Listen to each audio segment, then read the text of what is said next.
Friends ಎಲ್ಲರಿಗೂ ನಮಸ್ಕಾರ. ಇವತ್ತಿನ ವಿಡಿಯೋದಲ್ಲಿ ನಾನು ಆಲೂಗಡ್ಡೆ ಮತ್ತು ಬಟಾಣಿಯನ್ನು ಹಾಕ್ಕೊಂಡು ಒಂದು ರುಚಿಯಾದ ಒಂದು ಪದಾರ್ಥವನ್ನು ಮಾಡ್ತಾ ಇದ್ದೀನಿ. ಸೊ ನೋಡಲಿಕ್ಕೆ ನೀವು ನೋಡ್ಬೋದು ಯಾವ ರೀತಿ ಕಾಣ್ತಾ ಇದೆ ಅಂತ ಹೇಳಿ. ಹಾಗೆಯೇ ನಾವು ತಿನ್ನುವಾಗಲೂ ಅಷ್ಟೇ ತುಂಬಾ ಟೇಸ್ಟಿಯಾಗಿರುತ್ತೆ, ತುಂಬಾ ರುಚಿಯಾಗಿರುತ್ತೆ. ಸೊ ಇದನ್ನು ಯಾವ ರೀತಿ ಮಾಡೋದು ಅಂತ ನೋಡೋಣ. ಮೊದಲಿಗೆ ನಾನಿಲ್ಲಿ ಸ್ವಲ್ಪ ಬಟಾಣಿಯನ್ನು ಮೊಳಕೆ ಬರಲಿಕ್ಕೆ ನಾನು ಬಿಟ್ಟಿದ್ದೆ. ಸ್ವಲ್ಪ ಬಟಾಣಿಯನ್ನು ನೀರಲ್ಲಿ ನೆನೆ ಹಾಕಿ ಅದನ್ನು ತೆಗೆದಿಟ್ಟು ಸಪ್ರೇಟಾಗಿ ಇಟ್ಕೊಂಡಿದ್ದೇನೆ. ಇವಾಗ ನಾನು ನೀರಲ್ಲಿ ಹಾಕಿ ನೆನೆ ಹಾಕಿರುವಂತಹ ಬಟಾಣಿಯನ್ನು ತೆಗೆದು ಇದನ್ನು ನಾನು ರುಬ್ಕೊಳ್ಳಿಕ್ಕೆ ಯೂಸ್ ಮಾಡ್ತಾ ಇದ್ದೀನಿ. ಇವಾಗ ನಾನು ನೋಡಿ ಇಲ್ಲಿ ಆಲೂಗಡ್ಡೆಯನ್ನು ಕಟ್ ಮಾಡಿ ನೀರಲ್ಲಿ ಹಾಕಿಟ್ಟಿದ್ದೇನೆ. ಕಾರಣ ಏನಂತ ಹೇಳಿದರೆ ನೀರಲ್ಲಿ ಹಾಕಿ ಇಡೋದ್ರಿಂದ ಇದು ನಿಮಗೆ ಕಪ್ಪಾಗಿ ಆಗೋದಿಲ್ಲ. ಸೊ ಆ ಕಾರಣಕ್ಕೋಸ್ಕರ ಇದನ್ನು ನೀರಲ್ಲಿ ಹಾಕಿ ಇಟ್ಟಿದ್ದೇನೆ. ಇವಾಗ ನಾವೊಂದು ಮಿಕ್ಸಿ ಜಾರನ್ನು ತಗೊಂಡು ಅದರಲ್ಲಿ ನಾವು ನೀರಲ್ಲಿ ನೆನೆ ಹಾಕಿರುವಂತಹ ಬಟಾಣಿ ಇದೆಯಲ್ಲ ಅದನ್ನು ನಾನು ಮಿಕ್ಸಿಗೆ ಹಾಕ್ಕೊಂಡು ಅದಕ್ಕೆ ಸ್ವಲ್ಪ ನಾನು ನೀರು ಹಾಕಿ, ಸ್ವಲ್ಪ ಜಾಸ್ತಿ ಅಲ್ಲ ಸ್ವಲ್ಪ ನೀರು ಹಾಕ್ಬೋದು, ಅದನ್ನು ಹಾಕ್ಕೊಂಡು ನಾನು ತರ್ತರಿಯಾಗಿ ರುಬ್ಕೊಳ್ತೇನೆ. ನೀವು ನೋಡ್ಬೋದು ಇಲ್ಲಿ ಈ ರೀತಿ ನೀವು ತರ್ತರಿಯಾಗಿ ರುಬ್ಕೋಬೇಕಾಗುತ್ತೆ. ಜಾಸ್ತಿ ನೀವು ಒಂಥರ ನುಣ್ಣಗೆ ಪೇಸ್ಟ್ ರೀತಿ ನೀವು ಮಾಡುವಂಥ ಅವಶ್ಯಕತೆ ಇರೋದಿಲ್ಲ. ಸೊ ಇವಾಗ ನಾನು ಅದೇ ಮಿಕ್ಸಿ ಜಾರಿಗೆ ಸ್ವಲ್ಪ ಕಟ್ ಮಾಡಿರುವಂತಹ ಶುಂಠಿ, ಹಾಗೆಯೇ ಸ್ವಲ್ಪ ನಾನು ಬೆಳ್ಳುಳ್ಳಿ ತಗೊಂಡಿದ್ದೇನೆ. ಬೆಳ್ಳುಳ್ಳಿ ಜಾಸ್ತಿ ತಗೊಂಡಷ್ಟು ತುಂಬಾ ರುಚಿಯಾಗಿರುತ್ತೆ. ಹಾಗೆಯೇ ನಾನಿಲ್ಲಿ ಅಂದರೆ ನಿಮಗೆ ಎಣ್ಣೆಯಲ್ಲಿ ಹಾಕಿ ಫ್ರೈ ಮಾಡಿರುವಂತಹ ಹಸಿಮೆಣಸು, ಅಂದರೆ ಅದನ್ನು ನೀವು 5ರಿಂದ 6 ತಗೋಬೋದು, ಅದನ್ನು ಹಾಕ್ಕೊಂಡು ನಂತರ ನಾನಿಲ್ಲಿ ತೊಳೆದಿಟ್ಟಿರುವಂತಹ ಕೊತ್ತಂಬರಿ ಸೊಪ್ಪನ್ನು ನಾನಿಲ್ಲಿ ಹಾಕ್ತಾ ಇದ್ದೀನಿ. ಇವೆಲ್ಲವನ್ನು ಹಾಕಿ ಚೆನ್ನಾಗಿ ನೀವು ಗ್ರೈಂಡ್ ಮಾಡ್ಕೋಬೇಕಾಗುತ್ತೆ. ಇದು ನಿಮಗೆ ಫೈನ್ ಪೇಸ್ಟ್ ನೀವು ಮಾಡಿಕೊಂಡು ರೆಡಿ ಮಾಡಿ ಇಟ್ಕೋಬೇಕಾಗುತ್ತೆ. ಯಾವ ರೀತಿ ಅನ್ನೋದನ್ನು ನಾನಿಲ್ಲಿ ತೋರಿಸ್ತೇನೆ ನೋಡಿ ನಿಮಗೆ. ನೋಡಿ ಇವಾಗ ಈ ರೀತಿ ನಿಮಗೆ ನುಣ್ಣಗೆ ನೀವು ಪೇಸ್ಟ್ ಮಾಡಿ ಇದನ್ನು ತಯಾರಿಸಿ ರೆಡಿ ಮಾಡಿ ಇಟ್ಕೋಬೇಕಾಗುತ್ತೆ. ಇವಾಗ ಒಂದು ನಾವು ಪ್ಯಾನನ್ನು ತೆಗೆದುಕೊಂಡು ಅದಕ್ಕೆ ಸ್ವಲ್ಪ ಎಣ್ಣೆ ಹಾಕಬೇಕಾಗುತ್ತೆ. ನಾನಿಲ್ಲಿ ತೆಂಗಿನ ಎಣ್ಣೆಯನ್ನು ಯೂಸ್ ಮಾಡ್ತಾ ಇದ್ದೀನಿ. ಎಣ್ಣೆ ತಗೊಂಡು ಅದು ಬಿಸಿ ಆದ ನಂತರ ಅದಕ್ಕೆ ನಾವು ಕಟ್ ಮಾಡಿರುವಂತಹ ಆಲೂಗಡ್ಡೆಯನ್ನು ಹಾಕಿ ಚೆನ್ನಾಗಿ ಫ್ರೈ ಮಾಡ್ಕೋಬೇಕಾಗುತ್ತೆ.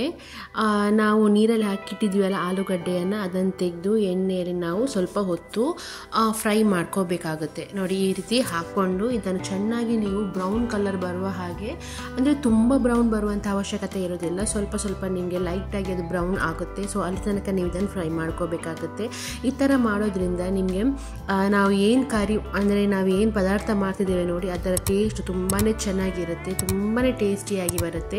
ಮತ್ತು ಇನ್ನೊಂದು ಏನಂತ ಹೇಳಿದರೆ, ನಾವು ಈ ಪದಾರ್ಥಕ್ಕೆ ಅಂದರೆ ನಾವು ಮಾಡುವಂತಹ ಈ ಒಂದು ರೆಸಿಪಿಗೆ ಇಲ್ಲಿ ಕೊಕೊನಟ್ ಅಂದರೆ ತೆಂಗಿನ ತುರಿಯನ್ನು ನಾವು ಇಲ್ಲಿ ಯೂಸ್ ಮಾಡ್ತಿಲ್ಲ. ಆದರೂ ನಿಮಗೆ ತೆಂಗಿನ ತುರಿ ಹಾಕಿರುವಂತಲೇ ನಿಮಗೆ ಒಂದು ರೆಸಿಪಿ ರೆಡಿ ಆಗುತ್ತೆ. ಸೊ ಯಾವ ರೀತಿ ಮಾಡೋದು ಅನ್ನೋದನ್ನು ನಾನಿಲ್ಲಿ ತೋರಿಸ್ಕೊಡ್ತಾ ಇದ್ದೀನಿ. ಸೊ ನೀವು ಒಮ್ಮೆ ಈ ರೀತಿ ಮಾಡಿ ಮನೆಯಲ್ಲಿ ಟ್ರೈ ಮಾಡಿ, ತುಂಬಾ ಟೇಸ್ಟಿಯಾಗಿರುತ್ತೆ. ಸೊ ಇವಾಗ ನೀವು ನೋಡ್ಬೋದು ಇದನ್ನು ನಾವು ಆಲೂಗಡ್ಡೆಯನ್ನು ಚೆನ್ನಾಗಿ ಫ್ರೈ ಮಾಡ್ತಾ ಇದ್ದೀನಿ ನಾನು. ಈ ರೀತಿ ನೀವು ತುಂಬ ಅಂದರೆ ಎಲ್ಲ ಕಡೆಯೂ ಚೆನ್ನಾಗಿ ಮಿಕ್ಸ್ ಮಾಡಿ ಸ್ವಲ್ಪ ನೀವು ಫ್ರೈ ಮಾಡ್ಕೋಬೇಕಾಗುತ್ತೆ. ಸ್ವಲ್ಪ ಹೊತ್ತು ನಾನು ಲಿಡ್ಡನ್ನು ಕ್ಲೋಸ್ ಮಾಡ್ತಾ ಇದ್ದೀನಿ. ಈ ಥರ ಮಾಡಿ ನೀವು ಚೆನ್ನಾಗಿ ನೋಡಿ, ಈ ಥರ ಲೈಟಾಗಿ ಕಲರ್ ಚೇಂಜ್ ಆಗಿ ನಿಮಗೆ ಬ್ರೌನ್ ಕಲರ್ ಬರುತ್ತೆ, ಫ್ರೈ ಆಗ್ತಾ ಇದೆ. ಸೊ ಸ್ವಲ್ಪ ಹೊತ್ತು ನೀವು ಈ ಥರ ಫ್ರೈ ಮಾಡ್ಕೋಬೇಕಾಗುತ್ತೆ. ಸೊ ಇವಾಗ ಇದು ರೆಡಿ ಆಗಿದೆ. ಇದನ್ನು ನಾವು ಬೇರೊಂದು ಬೌಲಿಗೆ ಟ್ರಾನ್ಸ್ಫರ್ ಮಾಡೋಣ. ಮತ್ತು ನೀವು ಅದೇ ಪ್ಯಾನನ್ನು ಇಟ್ಟು ಅದಕ್ಕೆ ನಾವು ಸ್ವಲ್ಪ ತೆಂಗಿನ ಎಣ್ಣೆಯನ್ನು ಹಾಕ್ಕೊಂಡು ಅದು ಬಿಸಿ ಆಗಬೇಕು.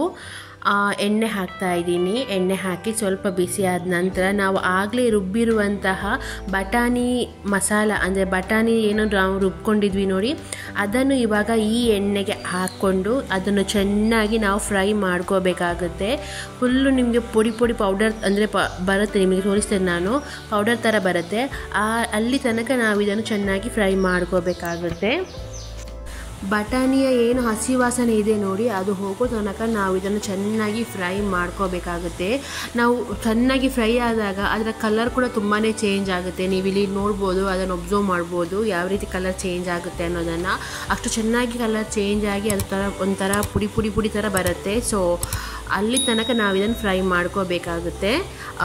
ಒಂಥರ ಪರಿಮಳ ಚೇಂಜ್ ಆಗಿ ಒಳ್ಳೆ ಪರಿಮಳ ಬರುತ್ತೆ, ಅವಾಗ ಗೊತ್ತಾಗುತ್ತೆ. ನೋಡಿ ಇಲ್ಲಿ ನೋಡಿ ಇವಾಗ ಯಾವ ರೀತಿ ಪುಡಿ ಥರ ಆಗಿದೆ ಅಂತೇಳಿ. ಈ ಥರ ನೀವು ಇದನ್ನು ಫ್ರೈ ಮಾಡ್ಕೋಬೇಕಾಗುತ್ತೆ. ಪರಿಮಳಗಳು ತುಂಬ ಚೇಂಜ್ ಆಗಿರುತ್ತೆ, ಆವಾಗ ನಿಮಗೆ ಗೊತ್ತಾಗುತ್ತೆ ಇದು ಆಲ್ರೆಡಿ ನಮ್ಮದು ರೆಡಿ ಆಗಿದೆ ಅಂತ ಹೇಳಿ. ಸೊ ಇದನ್ನು ಕೂಡ ನಾವು ಚೆನ್ನಾಗಿ ಫ್ರೈ ಮಾಡಿಕೊಂಡು ಇದನ್ನು ಒಂದು ಬೌಲಲ್ಲಿ ಹಾಕ್ಕೊಂಡು ಸಪ್ರೇಟಾಗಿ ತೆಗೆದಿಟ್ಕೋಬೇಕಾಗುತ್ತೆ. ಸೊ ಇವಾಗ ನಾನು ಇಲ್ಲಿ ಬಟಾಣಿಯನ್ನು ಮೊಳಕೆ ಬರಲಿಕ್ಕೆ ಬಿಟ್ಟಿದ್ದಲ್ವ, ಅದನ್ನು ಇಲ್ಲಿ ಸ್ವಲ್ಪ ನೀರು ಹಾಕಿ ಅದರಲ್ಲಿ 5-6 ಒಂದು 6-7 ನಿಮಿಷ ನೀವು ಇದನ್ನು ಚೆನ್ನಾಗಿ ಕುದಿ ಬರಲಿಕ್ಕೆ ಬಿಡಬೇಕು. ಬೇಕಿದ್ದರೆ ನೀವು ಕುದಿಸುವಾಗ ಉಪ್ಪು ಹಾಕ್ಬೋದು, ಇಲ್ಲದಿದ್ದರೆ ನೀವು ಸ್ಕಿಪ್ಪು ಮಾಡ್ಬೋದು, ಮತ್ತು ಹೇಗೂ ನಾವು ಹಾಕ್ಕೊಳ್ತೀವಿ.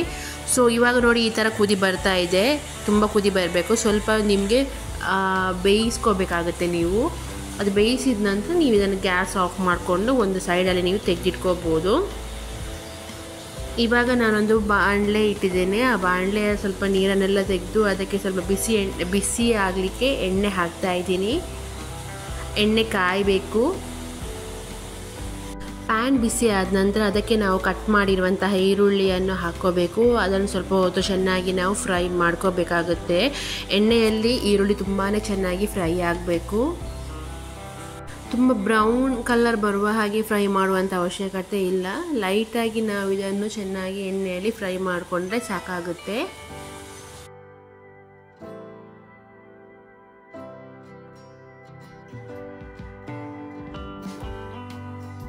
ಸೊ ಇವಾಗ ಇದು ಫ್ರೈ ಆಗಿದೆ. ಇದಕ್ಕೆ ನಾವು ಕಟ್ ಮಾಡಿರುವಂಥ ಹಸಿಮೆಣಸನ್ನು ಹಾಕ್ಕೊಂಡು ಇದನ್ನು ಕೂಡ ಸ್ವಲ್ಪ ಹೊತ್ತು ಚೆನ್ನಾಗಿ ಎಣ್ಣೆಯಲ್ಲಿ ಫ್ರೈ ಮಾಡ್ಕೋಬೇಕಾಗುತ್ತೆ.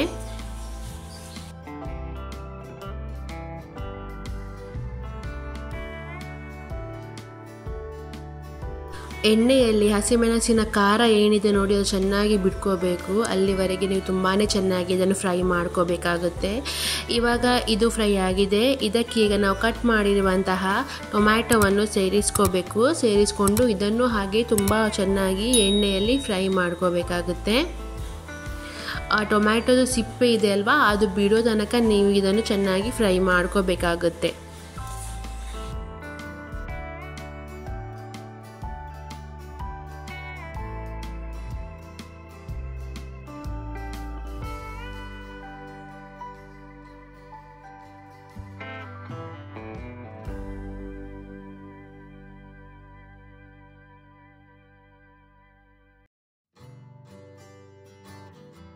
ಇವಾಗ ಇದು ಫ್ರೈ ಆಗಿದೆ. ಇವಾಗ ನಾನು ಇದಕ್ಕೆ ಕರಿಬೇವನ್ನು ಹಾಕ್ತಾ ಇದ್ದೀನಿ. ಕರಿಬೇವನ್ನು ಹಾಕ್ಕೊಂಡು ನಾವು ಸ್ವಲ್ಪ ಚೆನ್ನಾಗಿ ಮಿಕ್ಸ್ ಮಾಡ್ಕೊಳ್ಳೋಣ.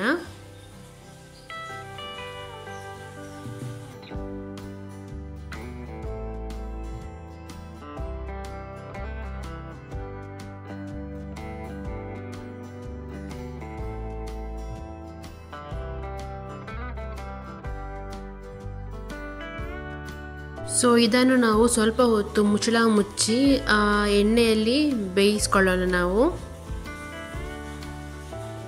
ನೀವಿಲ್ಲಿ ನೋಡ್ಬೋದು ಚೆನ್ನಾಗಿ ಬೆಂದಿದೆ, ಎಣ್ಣೆಯಲ್ಲಿ ತುಂಬಾ ಚೆನ್ನಾಗಿ ಬೆಂದಿದೆ.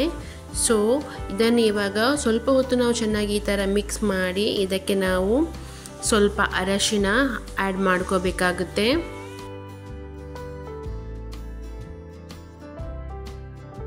ಅದಾದ ನಂತರ ಇದಕ್ಕೆ ಸ್ವಲ್ಪ ಜೀರಿಗೆ ಹುಡಿಯನ್ನು ನಾನಿಲ್ಲಿ ಹಾಕ್ತಾ ಇದ್ದೀನಿ.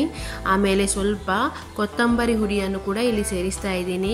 ಜೀರಿಗೆ ನಾನು 1/4 ಸ್ಪೂನಷ್ಟು ಹಾಕ್ಕೊಂಡಿದ್ದೇನೆ, ಕೊತ್ತಂಬರಿ ಹುಡಿ 1/2 ಸ್ಪೂನಷ್ಟು ಹಾಕ್ಕೊಂಡಿದ್ದೇನೆ. ಅದಾದ ನಂತರ ನಾನಿಲ್ಲಿ ಕುಟ್ಟಿ ಪುಡಿ ಮಾಡಿರುವಂತಹ ಕರಿಮೆಣಸನ್ನು ಹಾಕ್ತಾ ಇದ್ದೀನಿ. ನೀವು ಬೇಕಿದ್ದರೆ ಕರಿಮೆಣಸಿನ ಹುಡಿ ಕೂಡ ನೀವು ಹಾಕ್ಕೋಬೋದು.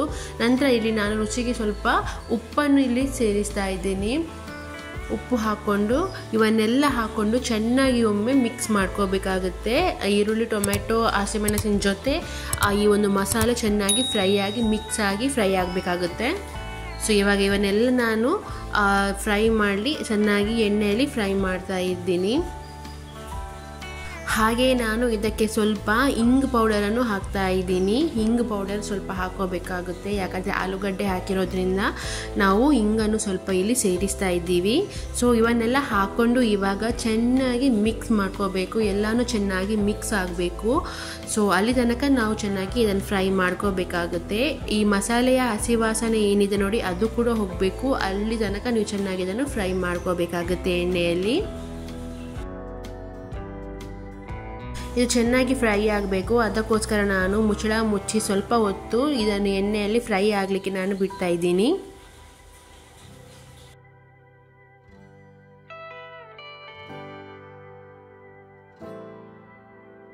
ನೋಡ್ಬೋದು ಎಣ್ಣೆ ಎಲ್ಲ ಸೈಡಲ್ಲಿ ಬಿಡ್ತಾ ಬಂದಿದೆ. ಸೊ ಇವಾಗ ಈ ಮಸಾಲೆ ಚೆನ್ನಾಗಿ ಫ್ರೈ ಆಗಿದೆ. ನಿಮಗೆ ನೋಡುವಾಗಲೇ ಗೊತ್ತಾಗುತ್ತೆ ಮಸಾಲೆ ಆಗಿರ್ಬೋದು, ಹಾಕಿರುವಂಥ ಈರುಳ್ಳಿ ಟೊಮೆಟೊ ಏನಿದೆ ಅದೆಲ್ಲ ಚೆನ್ನಾಗಿ ಫ್ರೈ ಆಗಿದೆ.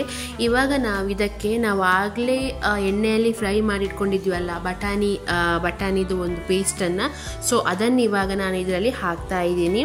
ಅದನ್ನು ಹಾಕ್ಕೊಂಡು ಸ್ವಲ್ಪ ನಾವು ಚೆನ್ನಾಗಿ ಈ ಥರ ಫ್ರೈ ಮಾಡ್ಕೋಬೇಕಾಗುತ್ತೆ ಎಣ್ಣೆಯಲ್ಲಿ ಮಸಾಲೆ ಜೊತೆ.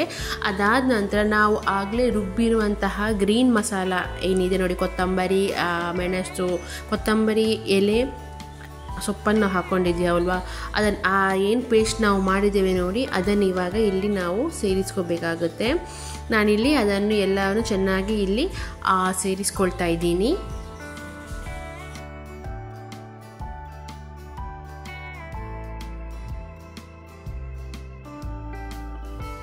ಇದೆಲ್ಲವನ್ನು ಸೇರಿಸಿ ನಾವು ತುಂಬ ಚೆನ್ನಾಗಿ ಮಸಾಲೆಯನ್ನೆಲ್ಲ ಸೇರಿಸಿ ಮಿಕ್ಸ್ ಮಾಡಿಕೊಂಡು ಹೊತ್ತು ಮಿಕ್ಸ್ ಮಾಡಿಕೊಂಡು ಎಲ್ಲ ಕಾಂಬಿನೇಷನ್ ಚೆನ್ನಾಗಿ ಮಿಕ್ಸ್ ಆಗುವಂತೆ ನಾವು ಮಾಡಬೇಕಾಗುತ್ತೆ.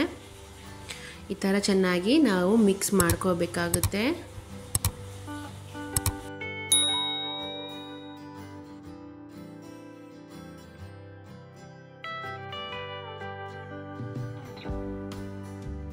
ಇದನ್ನಿವಾಗ ಸ್ವಲ್ಪ ಹೊತ್ತು ನಾವು ಮುಚ್ಚಳ ಮುಚ್ಚಿ ಬೇಯಿಸಲಿಕ್ಕೆ ಹಾಗೆ ಬಿಟ್ಬಿಡೋಣ. ಎಣ್ಣೆ ಎಲ್ಲ ಬಿಡಬೇಕು, ಸೈಡೆಲ್ಲ ಬಿಡುತ್ತೆ. ಸೊ ಅಲ್ಲಿ ತನಕ ನಾವು ಇದನ್ನು ಫ್ರೈ ಮಾಡುವ. ನೋಡಿ ಇವಾಗ ನೋಡ್ಬೋದು ನೀವು, ಇದು ತುಂಬ ಚೆನ್ನಾಗಿ ಹೇಗೆ ಯಾವ ರೀತಿ ನಿಮಗೆ ಫುಲ್ಲು ಮಿಕ್ಸ್ ಆಗಿದೆ ಅಂತ ಹೇಳಿ. ಮಸಾಲೆ ತುಂಬಾ ಚೆನ್ನಾಗಿ ಫ್ರೈ ಆಗಿದೆ, ಎಲ್ಲನೂ ತುಂಬಾ ಚೆನ್ನಾಗಿ ಮಿಕ್ಸ್ ಆಗಿದೆ, ನೀವು ನೋಡ್ಬೋದು ಇಲ್ಲಿ.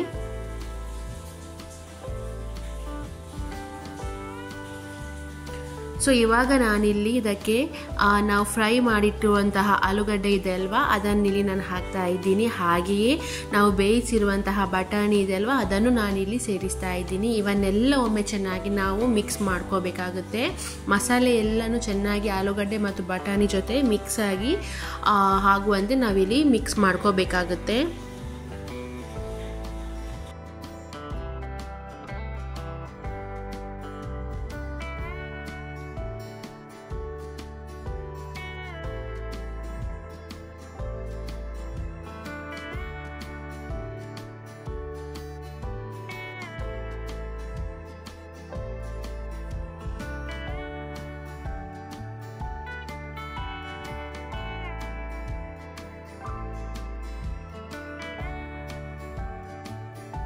ಸೊ ಇವಾಗ ನಾವಿಲ್ಲಿ ಆಗಲೇ ರುಬ್ಬಿರುವಂಥ ಮಸಾಲೆ ಮಿಕ್ಸಿ ಜಾರಿಗೆ ಸ್ವಲ್ಪ ನೀರನ್ನು ಹಾಕಿ ಆ ನೀರನ್ನಿಲ್ಲಿ ಆ್ಯಡ್ ಮಾಡ್ತಾ ಇದ್ದೀವಿ. ದಪ್ಪಗೆ ಬೇಕಿದೆ ಅಂತ ಹೇಳಿದ್ರೆ ಸ್ವಲ್ಪ ನೀವು ನೀರನ್ನು ಆ್ಯಡ್ ಮಾಡ್ಬೋದು. ನಿಮಗೆ ತುಂಬ ತೆಳು ಬೇಕು ಅಂತ ಹೇಳಿದರೆ ನೀವು ಇನ್ನೂ ಸ್ವಲ್ಪ ನೀರನ್ನು ಆ್ಯಡ್ ಮಾಡ್ಬೋದು. ನಾನಿಲ್ಲಿ 1 ಗ್ಲಾಸ್ ಎಕ್ಸ್ಟ್ರಾ ನೀರನ್ನು ಇಲ್ಲಿ ಆ್ಯಡ್ ಮಾಡ್ತಾ ಇದ್ದೀನಿ. ಸೊ ಇವಾಗ ಚೆನ್ನಾಗಿ ಇದನ್ನು ಮಿಕ್ಸ್ ಮಾಡ್ಕೋಬೋದು. ಈ ಥರ ಮಿಕ್ಸ್ ಮಾಡಿಕೊಂಡು ಒಮ್ಮೆ ನೀವು ಉಪ್ಪು ಕರೆಕ್ಟಾಗಿ ಇದೆಯಾ ಅನ್ನೋದನ್ನು ಚೆಕ್ ಮಾಡ್ಕೋಬೇಕಾಗುತ್ತೆ. ಇಲ್ಲಿ ನೀವು ಇದನ್ನೆಲ್ಲ ಈಗ ಚೆನ್ನಾಗಿ ನಾವು ಮಿಕ್ಸ್ ಮಾಡಿ, ಉಪ್ಪು ಹಾಕಲಿಕ್ಕೆ ಇದ್ದರೆ ಕಡಿಮೆ ಇದ್ದರೆ ಈಗಲೇ ಹಾಕ್ಕೋಬೇಕಾಗುತ್ತೆ. ಇಲ್ಲಿ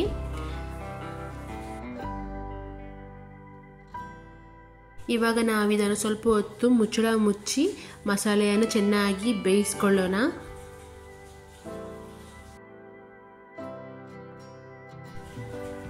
ಸೊ ಇವಾಗ ನೋಡ್ಬೋದು ನೀವು ಯಾವ ರೀತಿ ಕುದಿ ಬಂದಿದೆ, ಎಣ್ಣೆಲ್ಲ ಬಿಟ್ಟಿದೆ. ಸೊ ಇವಾಗ ನಾವು ಮಾಡಿರುವಂತಹ ಮಸಾಲೆ ರೆಡಿ ಆಗಿದೆ. ಸೊ ನೀವು ನೋಡ್ಬೋದು ಸ್ವಲ್ಪ ದಪ್ಪಗೆ ನಾನು ಇಟ್ಕೊಂಡಿದ್ದೇನೆ. ಇನ್ನೂ ನಿಮಗೆ ತೆಳುಬೇಕು ಅಂತ ಹೇಳಿದ್ರೆ ನೀವು ಸ್ವಲ್ಪ ನೀರು ಆವಾಗಲೇ ಆ್ಯಡ್ ಮಾಡ್ಕೋಬೇಕಾಗುತ್ತೆ. ಸೊ ಇವಾಗ ನೋಡಿ ಯಾವ ರೀತಿ ಬಂದಿದೆ ಅಂತೇಳಿ. ಇವಾಗ ನಾವು ಫೈನಲ್ ಸ್ಟೇಜ್ ಅಂತ ಹೇಳಿ ಇದಕ್ಕೆ ಸ್ವಲ್ಪ ಗರಂ ಮಸಾಲ ಹಾಗೆ ಸ್ವಲ್ಪ 1 ಟೇಬಲ್ ಸ್ಪೂನ್ನಷ್ಟು ನಾನಿಲ್ಲಿ ತುಪ್ಪವನ್ನು ಸೇರಿಸ್ತಾ ಇದ್ದೀನಿ. ನಿಮಗೆ ತುಪ್ಪ ಸ್ವಲ್ಪ ಜಾಸ್ತಿಯೇ ಬೇಕು, ಫ್ಲೇವರ್ ತುಂಬ ಜಾಸ್ತಿಯೇ ಬೇಕು ಅಂತ ಹೇಳಿದರೆ ನೀವು 1-2 ಟೇಬಲ್ ಸ್ಪೂನ್ನಷ್ಟು ನೀವು ಆ್ಯಡ್ ಮಾಡ್ಬೋದು. ನಾನಿಲ್ಲಿ 1 ಟೇಬಲ್ ಸ್ಪೂನ್ನಷ್ಟು ತುಪ್ಪ ಹಾಗೆಯೇ ನಮಗೆ 1 ಟೇಬಲ್ ಸ್ಪೂನ್ನಷ್ಟು ಗರಂ ಮಸಾಲವನ್ನು ಹಾಕಿಕೊಂಡು ಇದನ್ನು ಚೆನ್ನಾಗಿ ಮಿಕ್ಸ್ ಮಾಡಿಕೊಂಡು ನಾವು ಸ್ವಲ್ಪ ಹೊತ್ತು ಬೇಯಿಸ್ಕೋಬೇಕಾಗುತ್ತೆ. ಸ್ವಲ್ಪ ಹೊತ್ತು ಮಸಾಲೆ ಚೆನ್ನಾಗಿ ಮಿಕ್ಸ್ ಆಗಬೇಕು ಎಲ್ಲದರ ಜೊತೆ. ಸೊ ಅದಕ್ಕೋಸ್ಕರ ಈ ಥರ ಸ್ವಲ್ಪ ಹೊತ್ತು ನೀವು ಬೇಯಿಸ್ಕೋಬೇಕಾಗುತ್ತೆ.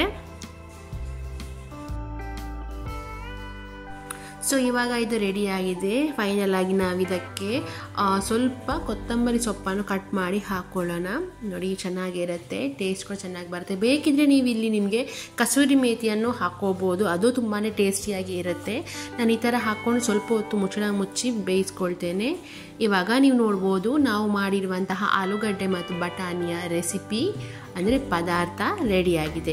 ತುಂಬಾ ಟೇಸ್ಟಿ, ನೀವು ನೋಡುವಾಗಲೇ ನಿಮಗೆ ಗೊತ್ತಾಗ್ಬೋದು ಯಾವ ರೀತಿ ಇರುತ್ತೆ ಅಂತ ಹೇಳಿ. ಹಾಗೆ ತಿನ್ನಲಿಕ್ಕೂ ನಿಮಗೆ ತುಂಬಾ ಟೇಸ್ಟಿಯಾಗಿರುತ್ತೆ ಫ್ರೆಂಡ್ಸ್. ಒಮ್ಮೆ ನೀವು ಟ್ರೈ ಮಾಡಿ. ನಾನು ಆಗಲೇ ಹೇಳಿದೆ ನಿಮಗೆ ತೆಂಗಿನಕಾಯಿ ಇದಕ್ಕೆ ನಾವು ಹಾಕೋದಿಲ್ಲ, ಆದರೂ ನೋಡಲಿಕ್ಕೆ ತೆಂಗಿನಕಾಯಿ ಹಾಕಿ ನಾವು ಮಾಡಿರುವಂತಹ ರೆಸಿಪಿ ಥರ ಕಾಣುತ್ತೆ ಅಂತೇಳಿ. ನನಗಿಲ್ಲಿ ಹಾಗೇ ಕಾಣ್ತಿದೆ, ನಿಮಗೂ ಹಾಗೆ ಕಾಣಿಸ್ತಾ ಇದೆ ಅಂತ ಅಂದ್ಕೊಳ್ತೀನಿ. ಈ ವಿಡಿಯೋ ನಿಮಗೆ ಇಷ್ಟ ಆಗಿದ್ದರೆ ಲೈಕ್ ಮಾಡಿ. ಹಾಗೆ ಇದನ್ನು ನೀವು ದೋಸೆ ಜೊತೆ, ಇಡ್ಲಿ ಜೊತೆ ಆ ಥರ ನೀವು ಏನೇ ಮಾಡಿದರೂ ಅದರ ಜೊತೆ ತಿನ್ನಲಿಕ್ಕೆ ತುಂಬಾ ಚೆನ್ನಾಗಿರುತ್ತೆ. ನೀವು ನೋಡ್ಬೋದು ಯಾವ ರೀತಿ ಗ್ರೇವಿ ನೋಡಿ ಯಾವ ರೀತಿ ಕಾಣ್ತಾ ಇದೆ ಅಂತ, ತುಂಬಾ ಟೇಸ್ಟಿಯಾಗಿದೆ. ಹಾಗೆಯೇ ನಿಮಗೆ ಮಾಡಲಿಕ್ಕೆ ತುಂಬಾ ಈಸಿಯಾಗಿದೆ. ಈ ವಿಡಿಯೋ ನಿಮಗೆ ಇಷ್ಟ ಆಗಿದೆ ಅಂತ ಅಂದ್ಕೊಳ್ತೀನಿ. ಇಷ್ಟ ಆಗಿದ್ದರೆ ಲೈಕ್ ಮಾಡಿ. ಹಾಗೆಯೇ ನನ್ನ ಚಾನಲ್ಗೆ ನೀವೇನಾದರೂ ಹೊಸಬರಾಗಿದ್ದರೆ ಈಗಲೇ ನನ್ನ ಚಾನಲನ್ನು ಸಬ್ಸ್ಕ್ರೈಬ್ ಮಾಡಿ. ಹಾಗೆ ಸೈಡಲ್ಲಿ ಬರುವಂಥ ಬೆಲ್ ಬಟನನ್ನು ಪ್ರೆಸ್ ಮಾಡಿ. ಇದರಿಂದ ನಾನು ಯಾವುದೇ ವಿಡಿಯೋ ಅಪ್ಲೋಡ್ ಮಾಡಿದರೂ ನಿಮಗೆ ತಕ್ಷಣ ನೋಟಿಫಿಕೇಷನ್ ಬರುತ್ತೆ. ಹಾಗೆ ಮುಂದಿನ ವಿಡಿಯೋದಲ್ಲಿ ಇನ್ನೊಂದು ಹೊಸ ರೆಸಿಪಿಯೊಂದಿಗೆ ನಾನು ನಿಮ್ಮನ್ನು ಭೇಟಿ ಆಗ್ತೀನಿ ಫ್ರೆಂಡ್ಸ್. ಅಲ್ಲಿವರೆಗೂ ಬಾಯ್ ಬಾಯ್. ಈ ವಿಡಿಯೋವನ್ನು ಆದಷ್ಟು ನೀವು ಎಲ್ಲರಿಗೂ ಶೇರ್ ಮಾಡಿ. ಹಾಗೆ ನೀವು ಟ್ರೈ ಮಾಡಿ ಮನೆಯಲ್ಲಿ. ಟೇಸ್ಟ್ ಯಾವ ರೀತಿ ಇದೆ ಅನ್ನೋದನ್ನು ನನಗೆ ಕಮೆಂಟ್ ಮೂಲಕ ತಿಳಿಸಿ ಫ್ರೆಂಡ್ಸ್.